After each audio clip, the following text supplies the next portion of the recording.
नमस्ते विद्यार्थी मित्रों, स्वामी विवेकानंद विद्यालय में एक बार फिर से आपका स्वागत है। आज मैं आपको चैप्टर नंबर 2 ईदगाह का भाग 2 समझाने वाली हूँ। तो हम वीडियो शुरू करते हैं। इसके पहले हमने देखा था कि हामिद जो है वो मेले में जाने की तैयारी में लगा होता है, बराबर। तो वो जाते हुए अपनी अम्मा से कहता है कि अम्मा आप चिंता मत करना, मैं सबसे पहले आऊँगा। फिर वो लोग मेले में जाने लगते हैं। तो आगे हम देखते हैं। गांव से मेला चला और बच्चों के साथ हामिद भी जा रहा था। कभी दौड़कर आगे निकल जाता, फिर किसी पेड़ के नीचे खड़े होकर साथ वालों का इंतज़ार करता। आप लोगों ने भी ऐसा किया होगा, बराबर, कि पहले जैसे कि मम्मी पापा और हम कोई परिवार कहीं घूमने जा रहे हैं तो हम क्या करते हैं, दौड़ते दौड़ते आगे चले जाते हैं, फिर वहाँ पे रुक जाते हैं और अपने पीछे आने वालों का इंतज़ार करते हैं। ठीक है, तो हामिद भी कुछ ऐसे ही था। हामिद के पैरों में तो जैसे पर लग गए थे। वह कभी थक सकता था, એના પગમાં તો જેવું લાગે કે કોઈ પાંખો પાંખ આપી દીધી હોય। એ કभी થકવાનો હતો नहीं, થાકવાનો હતો જ नहीं। बड़ी बड़ी इमारतें आने लगी। अब क्या देखते हैं कि मोटी मोटी इमारतों आवा मांडी। यह अदालत है, यह कॉलेज है, यह कलाघर है। आगे चलें। हलवाईओं की दुकानें शुरू हो गई। આગળ જતાં જતાં मिठाई हलवाई એટલે કે मिठाईओनी दुकान शुरू થઈ गई। आज खूब सजी हुई थी क्योंकि त्योहारનો समय હતો। इतनी मिठाइयाँ कौन खाता है, देखो ना, एक एक दुकान पर मनो होंगी। क्या है कि આટલી બધી મિઠાઈઓ કોણ ખાતું હશે? આટલી બધી મિઠાઈઓ જોઈને હામિદને આશ્ચર્ય થાય છે। सहसा ईदगाह नजर आई અને अचानक ईदगाह नजर આવી। इमली के घने वृक्षों की छाया है, એટલે આંબલીના खूब घटादार वृक्षों की छाया। नीचे पक्का फर्श है, उस पर जालिम बिछी हुई है। रोजेदारों की पंक्तियाँ एक के पीछे एक नज़र जाने कहाँ तक चली जा रही हैं।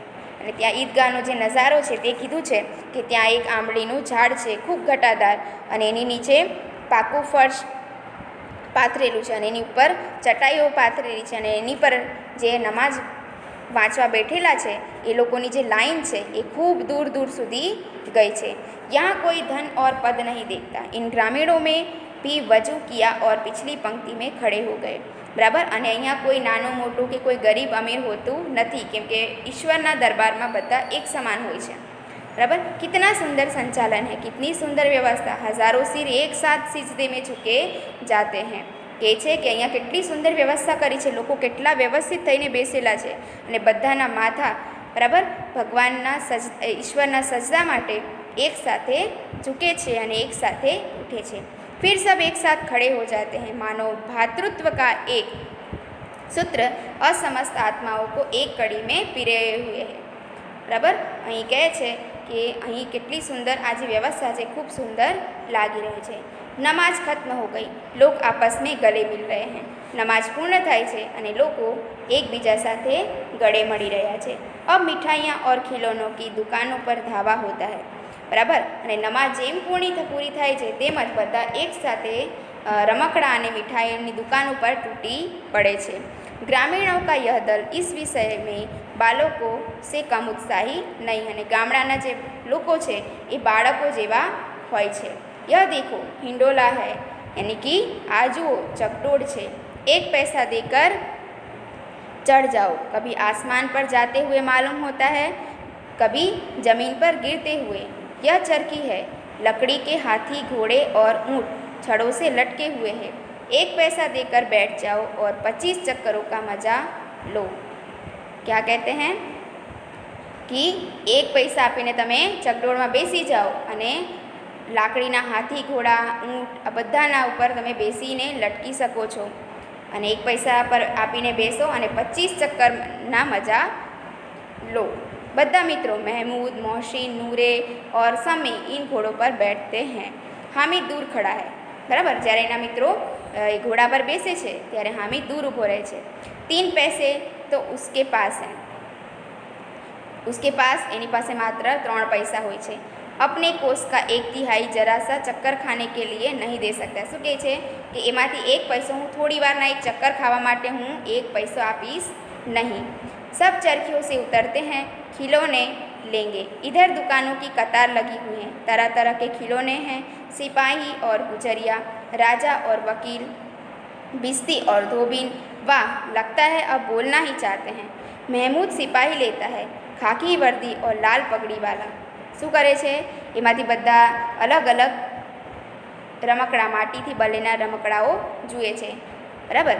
તેમાંથી જે મહેમૂદ છે એ સિપાહીનો રમકડું લે છે. અને સિપાહી કેવો હોય છે? એણે ખાખી વર્દી પહેરેલી હોય છે, લાલ રંગની પગડી પહેરેલી હોય છે અને પોતાના ખભા પર બંદૂક રાખી હોય છે. અને જેવું એવું એને જોઈને એવું જ લાગે છે કે જૈસે અભી કવાયત કિए ચલા आ रहा हो, બરાબર. મોહસિન કો ભિશ્તી પસંદ આયા, બરાબર. મોહસિનને શું પસંદ આવે છે? ભિશ્તી. હવે ભિશ્તી શું છે, કેવો છે? તો કમર ઝુકી હુઈ, ઉપર મસક રખે હુए, મસક કા મુંહ એક હાથ से પકડે હુए, કિતના પ્રસન્ન હૈ, બરાબર. એ શું ભિશ્તી શું કરે છે? એના હાથમાં મસક, મસક એટલે કેવું હોય કે એમાં એક ચામડાનું બનાવેલું પાણી ભરવા માટેનું એક સાધન હોય, બરાબર. તો એણે શું કર્યું છે? એ મસકને પોતાના હાથથી પકડીને ખભા પર મૂક્યું છે અને એના મોઢા પર એક મુસ્કાન છે અને ખૂબ ખુશ જણાઈ રહ્યો છે અને એવું લાગે છે કે કોઈ ગીત ગાઈ રહ્યો છે. અને બસ મસક સે પાણી ઉડેલના ही चाहता है, અને એવું લાગે છે કે બસ હમણાં જ એના મસકમાંથી પાણી નીચે પડશે. નૂરે કો વકીલ સે પ્રેમ હૈ, અને નૂરેને છે એને વકીલથી ખૂબ પ્રેમ છે, એટલા માટે તે શું લે છે? काला चौगा, नीचे सफ़ेद अचकन, अचकन के सामने की जेब में घड़ी, सुनहरी जंजीर, एक हाथ में कानून का पोथा लिए हुए, બરાબર. એ વકીલનું જે રમકડું લે છે તેણે શું કર્યું છે? કાળો કોટ અને સફેદ રંગનું અચકન પહેર્યું છે અને એની જે એના ખિસ્સામાં ઘડિયાળ છે જેની સુનહેરી એટલે કે સોનેરી રંગની ઝાંઝર લાગેલી છે અને એક હાથમાં કાનૂનની ચોપડીઓ છે. ને એને જોઈને એવું લાગે છે કે અભી કિસી અદાલત સે જીરહ યા બહસ કિए ચલે જા રહા, યાની કે હમણાં જેવું લાગે છે કે એક કોર્ટની અંદર એ પોતાનું એક બહેસ છે ચાલુ કરશે, પોતાનો કેસ લડવા માંડશે. ये सब 2-2 पैसे के खिलौने हैं, हामिद के पास कुल 3 पैसे हैं. અને આ બધા રમકડા 2-2 પૈસાને છે અને હામિદ પાસે તો માત્ર 3 પૈસા છે. इतने महंगे खिलौने कैसे ले, खिलौना कहीं हाथ से છૂટ પડે તો ચૂર ચૂર હો જાય. એ વિચારે છે કે આ બધા તો 2-2 પૈસાના રમકડા છે અને જરાક જો હાથમાંથી પડશે તો ચૂર ચૂર થઈ જશે. જરા પાણી પડે તો સારા રંગ ધૂલ જાય અને થોડુંક પાણી પડશે તો આખો રંગ ધોવાઈ જશે. ऐसे खिलौने किस काम के, उन्हें लेकर वह क्या करेगा.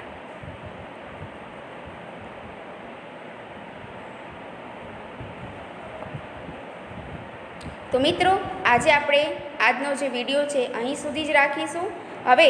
હવે શું થશે? મેળાની અંદર હામિદ શું લેવાનું છે, શું ખરીદી કરશે, કયા રમકડા લેશે, બરાબર. અને કેવી રીતે તે પોતાના જે મેળાની અંદર જે મજા માણવા માટે આવ્યો છે એ કેવી રીતે મજા માણશે તે આપણે આવનારા વિડીયોમાં જોઈશું. તો આજનો વિડીયો અહીં પૂર્ણ થાય છે. સમાપ્ત. ધન્યવાદ.